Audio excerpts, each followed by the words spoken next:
Every Legend of Zelda game is like a big pot of stew where every aspect of the gameplay acts as an ingredient that adds flavor to the overall experience. While some ingredients may be featured more prominently than others from game to game, if any of these ingredients were missing, then that stew just wouldn't feel like Zelda to me. The identity of the Zelda franchise is forged around things like puzzle solving, melee combat, and exploration, but minigames have always felt like a core part of any Zelda as well. They give the player some fun variety in gameplay that acts as a nice palate cleanse to help balance the serious tension within the story. And it's why in this video I thought I would go over my 10 favorite minigames from throughout the entire Legend of Zelda franchise. Of course, our lists will probably all be different from one another, so be sure to let me know what your favorite minigames are in the comments down below, and remember to like the video and subscribe if you'd like to be alerted whenever I release new content. Thanks a lot, now let's get to our top 10. Okay, so this first entry might technically be cheating because instead of one minigame, Honey and Darling's shop in Majora's Mask is really 3 minigames in one, but considering you have to beat all 3 to get a piece of heart, I'm just going to consider them rounds of the same minigame.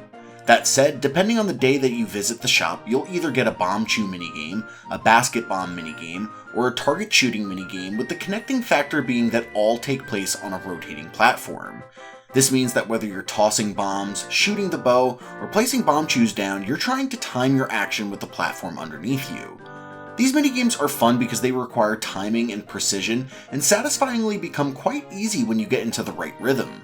And while it can be frustrating when you fall out of that rhythm, the timer is forgiving enough that you'll have more than a few chances to recover. On their own, I'm not sure any one of these minigames would make this list, but if you consider them as rounds of the same minigame like I am here, then hopefully you can see why I consider the Honey and Darling shop to be one of the 10 best minigames in the franchise. It was somewhat unfortunate that I didn't find horses all that useful in The Legend of Zelda Echoes of Wisdom, but I'm glad they made it into the game for the flag races if nothing else. This minigame located at Hyrule Ranch is comprised of 3 different length courses, one short, one medium, and one long, that test your control of Zelda's horse. Each course rewards you with something worthwhile if you get a good enough time to qualify as a course master, and I appreciate that you're able to earn some might crystals, a piece of heart, and an accessory that enhances your horse on top of ingredients and rupees. I also thought that the course master goals were somewhat difficult to get, and enjoyed refining my skills to meet them. My only complaint with the flag races is that there wasn't an extra long or an extra long course to choose from, because I couldn't get enough of this minigame. Echoes of Wisdom had quite a few fun minigames, but there's no doubt that the flag races were by far my favorite of the bunch. The Yeti couple in Twilight Princess are endearing for a bunch of reasons, but one of the biggest is the fact that the pair will challenge you to a couple of fast-paced downhill races to their house. While Yeto is kind of a pushover and easy to beat, Yetta is a force to be reckoned with who requires you to race a nearly perfect race to beat her. This race is tense and thrilling with plenty of obstacles to dodge and jumps to make, and even then you'll probably win by the skin of your teeth. It is an exhilarating experience when you finally navigate the shortcuts required to take her down, and it's why this minigame stands out as one of Twilight Princess's best. When I think about why Snow Peak as an area feels so memorable, these Yetis and the races against them are a big part of the reason, which is why I feel they deserve a spot in this top 10. Ocarina of Time stands out so vividly in my head for how cool it felt to be able to fire the bow while riding on horseback for the first time. Nothing makes you feel more like a badass adventurer than sniping things at a distance from horseback does, and this minigame found in Gerudo Fortress proves exactly that.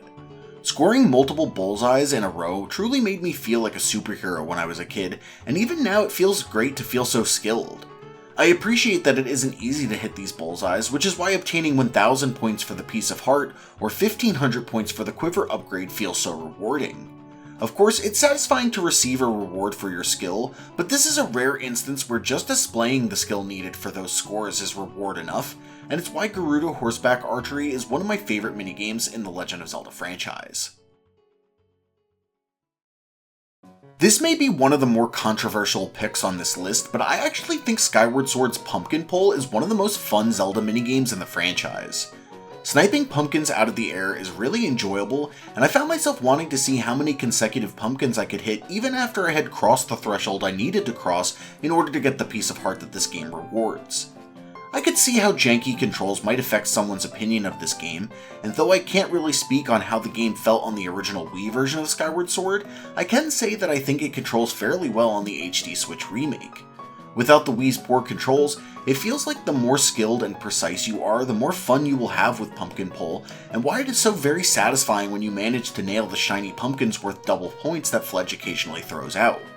This is a minigame so good it feels like it belongs in a Mario Party game, and an easy choice for the best minigame in The Legend of Zelda Skyward Sword. Assisting in the mailroom on Dragon Roost Island is just one of the many reasons I enjoy revisiting this location when I play The Legend of Zelda Wind Waker. This minigame is one of the best that you can find throughout the Great Sea because it is simple, easy to understand, and surprisingly challenging. In order to get the heart piece that serves as the top prize for this minigame, you'll have to sort 25 letters, which is no easy task. Your reaction time has to be on point if you want to claim the title of greatest mail assistant of all time, and it feels so good when you finally hit the goal you were aiming for. When I think of classic Zelda minigames, sorting mail on Dragon Roost Island is one of the first that comes to mind, which is why it is in this top 10.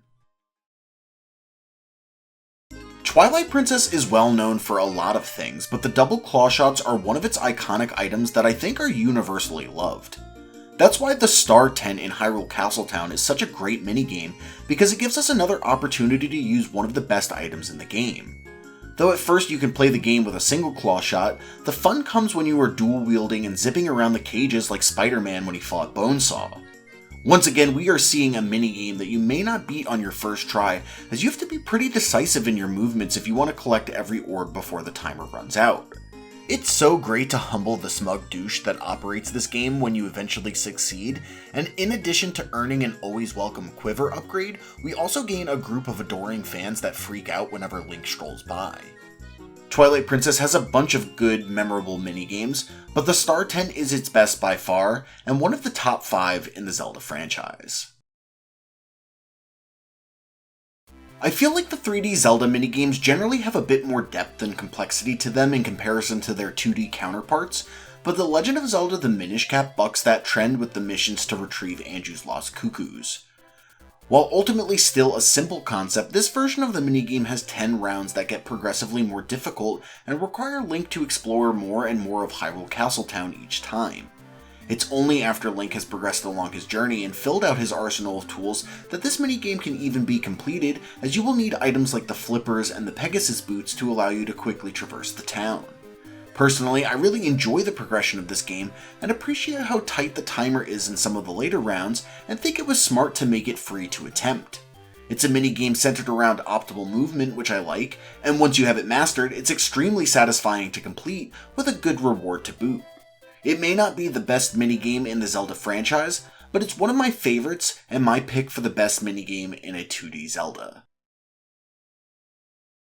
I have always been a fan of the various shooting galleries found throughout Zelda games, but if I had to pick a favorite, it would be the one found off of Milk Road in The Legend of Zelda Majora's Mask.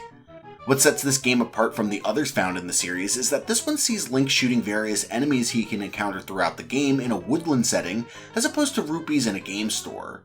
It makes the targets you must hit a little more difficult to see, to the point where I wouldn't be surprised if many people were confused as to why they didn't get a perfect, only to later realize that they had missed something.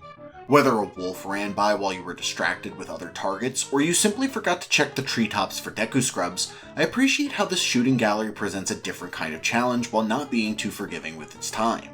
It's extremely fun and unique, and it's why in a game filled to the brim with minigames, the Milk Road shooting gallery is my favorite in Majora's Mask. It's no surprise to me that the glider has become a staple Zelda item over the years, because using the Deku Leaf in Wind Waker was one of my favorite aspects of that game. It's also why the Birdman contest found at the flight control platform stands out as perhaps the single most fun minigame in the Zelda franchise, because it utilizes an item that is so freeing and fun to use. There is something truly exhilarating about seeing how far you can make it in this game, and the satisfaction of crossing the finish line after many failed attempts is hard to deny. I love the feeling of whooshing into the air after perfectly timing my entry into the updrafts, but even better is the sense of renewed hope for your run that comes from when you're inches from the water but barely make it. This is my favorite minigame to replay in Wind Waker, and while I could admittedly flip-flop between number 1 and number 2 on this list, I have no shame in saying that this is my favorite minigame in the Legend of Zelda series. Minigames have and always will feel like an integral part to any Zelda game, and I hope we will see even more fun minigames in the franchise's future. But in the meantime, be sure to tell me what you thought of my own list down in the comments below. Do you agree with my selections, or did I snub one of your favorite Zelda minigames? Let me know, and as always be sure to like the video and subscribe if you'd like to see more content just like this. Thanks for watching.